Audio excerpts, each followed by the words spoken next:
The way that witches are represented in pop culture is very heavily influenced by Shakespeare's witches that he wrote into Macbeth Act 4, Scene 1. And so, whether those are witches in movies or TV or just little drawings of witches, they have a lot to do with what Shakespeare wrote into his play. First of all, just a quick review or coverage of what the people during Shakespeare's time believed about witches. During the Middle Ages, witches were persecuted heavily. If you've read The Crucible or know anything about the Salem witch trials in America or the witch trials and witch hunts in Europe, then you know that people believed that witches were real and powerful. And even though Shakespeare was writing in the Renaissance, these beliefs still persisted. So when the witches walk on stage, Shakespeare's original audience did not see that as fantasy or as the supernatural like we would. They saw this as a real, true enemy that is very frightening. And so witches were still being blamed for unexplainable events due to lack of scientific knowledge or medical knowledge. So things like lost or damaged crops, for sick farm animals, or even human accidents, like if you trip and fall down, maybe somebody cursed you. You have an unexplained bruise or cut, might have been a witch. And women would even, if they were unable to carry a child to term or if they were unable to get pregnant, they would say that they had been cursed. Women who lived alone were most likely to be suspected of witchcraft. Poor widows or other people who did not meet the norms of society were often looked at as possible witches. And so we talked last week about King James and how he was the king when Shakespeare wrote Macbeth.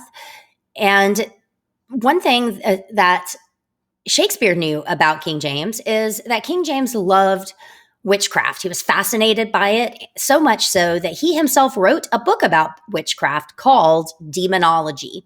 That was all about what we now would call the occult, but at the time was about the existence and practices of actual witches. So when he was writing Macbeth, Shakespeare did a lot of things to please King James. We talked some about that last week, about how, oh my goodness, my slides keep jumping. How he wanted to include Banquo, who is one of King James's ancestors. And he made Macbeth really short because King James was not a huge fan of the theater, like his predecessor, Elizabeth. And so he included witches in order to keep King James' attention since he knew how interested he was in them. And so this iconic scene in Act 4, Scene 1 has now influenced a lot of the way that we see witches in movies and TV today. One of the main things that it influenced is our concept that witches come in threes.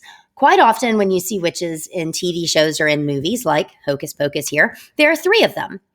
Prior to Macbeth, there would have usually been four witches. If you read in Demonology or other books about witchcraft, you learn that four is the powerful number of witches that are necessary to open a circle of magic. And in order to perform witchcraft, you have to have four witches. You have to have a north, south, east, west. You have to have an earth, air, water, fire in order to open a circle of magic. Now, why Shakespeare chose to only write three? Who knows? Maybe he only had three actors who would be good at witchcraft or playing witches when he wrote it. Or maybe there were only three witch costumes in the prop closet. Who knows? But he did only write in three witches. And now we think of witches as coming in threes.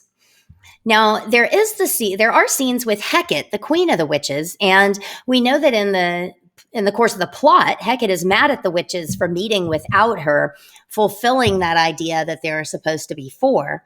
But many scholars actually believe that those scenes with Hecate were added later, were not part of the original play Macbeth, and in fact might not even have been written by Shakespeare. Another element that we get from Shakespeare that we have come to expect from all witches is the cauldron, and this image of witches standing around a cauldron. That is an item that was not previously associated with witches until Act 4, Scene 1. Beyond that, the words and the ingredients that witches on television or in movies throw into their cauldron are often either directly from Act 4, Scene 1, or they are a parody of the witch's brew in Act 4, Scene 1. We are going to read the actual witch's brew soon, but what you will recognize after we see some of these pop culture references is that they include things like animal parts, specifically reptiles and amphibians, blood and hair, either of people or of animals. And almost always the witches will say, double, double, toil and trouble, fire burn and cauldron bubble. So here are a few video clips that will demonstrate the influence of Shakespeare's witches. And even if you're not familiar already with Act 4, Scene 1, you will recognize the theme of these witches' brews by the time we have listened to several of these clips.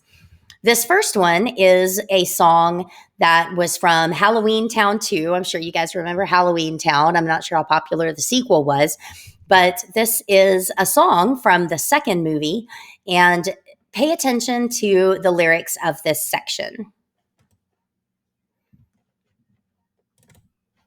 And then she looked at me and she said these words. I knew them being bad and a long black robe from a big black cat. Tie the legs and wolf young bird. Bring it to a boil and begin to stir. Add poison ivy with a hemlock root and a can with the color of a vampire suit.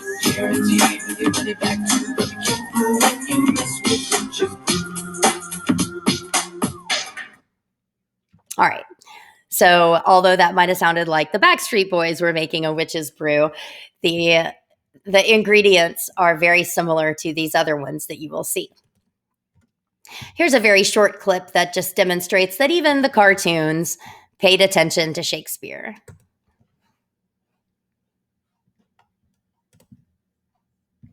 Double, double, toil and trouble, fire burn and cauldron bubble.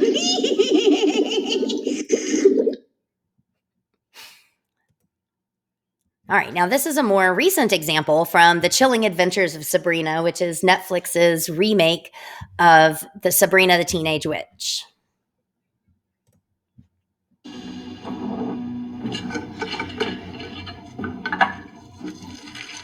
Molted skin of cobra snake in the cauldron seethe and bake.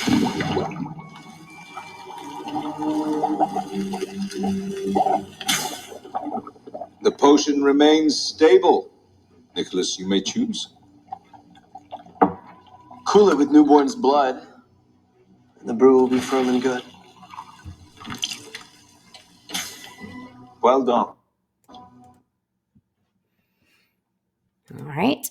And then the classic Hocus Pocus, demonstrating a comedic take on it.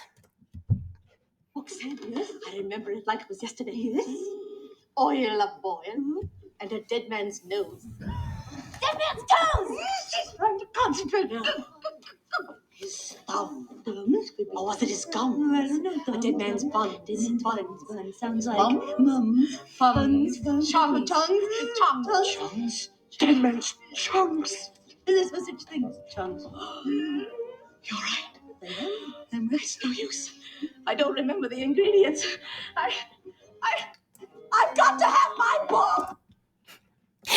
All right. And then finally, we get the full thing from Harry Potter. So this was like I think maybe it was a preview or like a trailer for the Harry Potter and the Prisoner of Azkaban, but it might have been put together by a fan later. The lyrics that are on here are being sung by the Hogwarts choir. You'll see them a couple of times in here. But every single word of this comes directly from Act 4, Scene 1.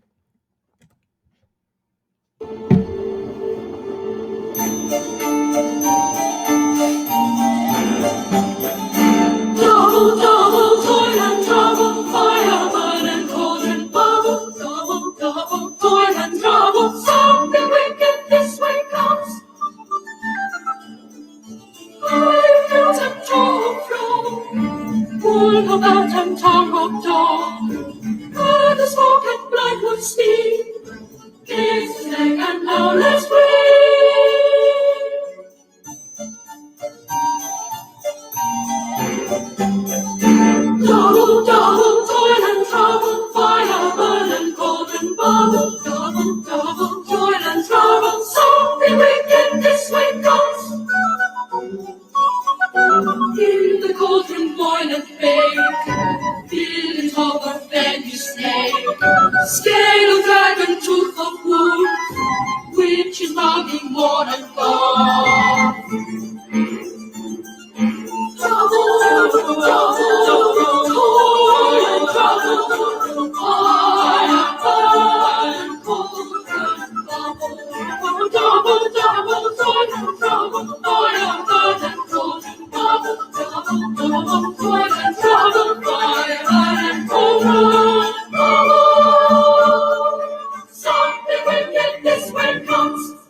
All right. So hopefully those clips have been enough to convince you that this scene that is coming up in Act 4, Scene 1 is iconic and important to what we think of when we think of witches today.